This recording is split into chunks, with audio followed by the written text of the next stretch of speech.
നന്നായിട്ട് പാടി കേട്ടോ, നന്നായിട്ട് പാടി. നല്ല ജ്ഞാനസ്ഥയാണ്, അതൊക്കെ നമ്മുടെ സംഭവിച്ചു. പക്ഷെ എനിക്ക് ഇതിപ്പം പ്രേമോദാരനായി അതൊന്ന് പാടാമോ?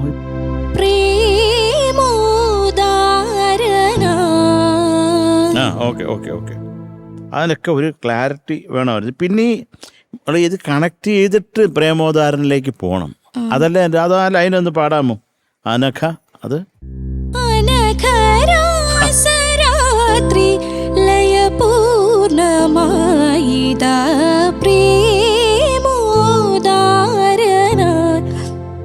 ശ്വാസം പോയി. ആ അത് നമ്മൾ ശരിയായിക്കണം കേട്ടോ. അതൊക്കെയാണ് ആ കണക്ട് അവിടെ കൊണ്ട് ഇട്ടിട്ട് പ്രേ എന്ന് പറയുമ്പോൾ അതിൻ്റെ ഒരു സുഖം നഷ്ടപ്പെടും.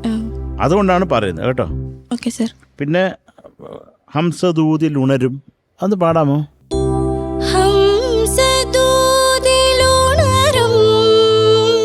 ആ അതിനൊരു ക്ലാരിറ്റി അങ്ങനെ ആക്കി ഞെട്ടിക്കണ്ട. ആ അവരൊരു ഭയങ്കര സ്പീഡ് അത്രയും വേണ്ട, അതിനൊരു ക്ലാരിറ്റി കിട്ടട്ടെ. പിന്നെ ഈ സ്വരം പാടുന്ന ആ പപ്പതപ്പ അത് ഒരു ശ്രുതി അങ്ങ് വല്ലാണ്ട് അങ്ങ് താഴെ പോയി. അത് ഫീൽ ചെയ്തോ? നമ്മൾ ചേരുന്നില്ലെന്നുള്ളത് ഫീൽ ചെയ്തായിരുന്നോ? ആ സമയത്ത് ഫീൽ ചെയ്തില്ല. നന്നായി, very nice, I really appreciate.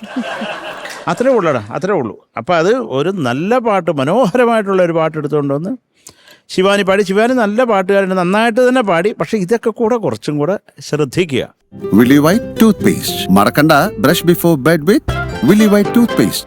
അനുപല്ലവിയുടെയും ചരണത്തിൻ്റെയും തുടക്കം അവിടാണ്, അതിൻ്റെ കാതലായിട്ടുള്ള ഭാഗം അതാണ് ഈ പാട്ടിൻ്റെ മെയിൻ പോർഷൻ എന്ന് പറഞ്ഞു കഴിഞ്ഞാൽ. എല്ലാവരും നോക്കുന്ന അതെങ്ങനെ പാടും നോക്കട്ടെ, കാരണം 3 പ്രാവശ്യം ശരിയാകുമോ എന്ന് നോക്കട്ടെ. അല്ല അണ്ണാ, ഒരു തവണ തെറ്റിപ്പോയാൽ 2 ചാൻസും കൂടെ ഉണ്ട് ശരിയാക്കാൻ.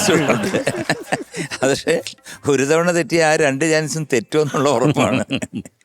അപ്പൊ അത് ഒന്ന് ചുമ്മാ നോക്കാവുന്നു, പാടി നോക്കാവുന്നു. ഉണരും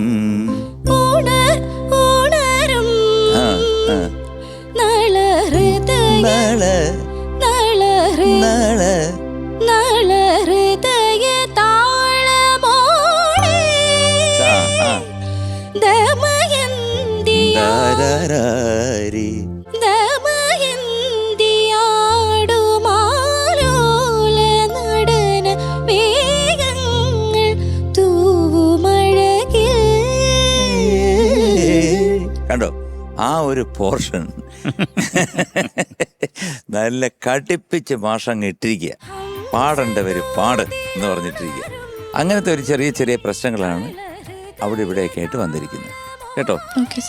എന്തായാലും കഷ്ടപ്പെട്ട് പാടിയതിൽ, കുറേ ഭാഗങ്ങൾ നന്നായിട്ട് പാടിയതിൽ കൺഗ്രാറ്റ്സ്. Thank you sir.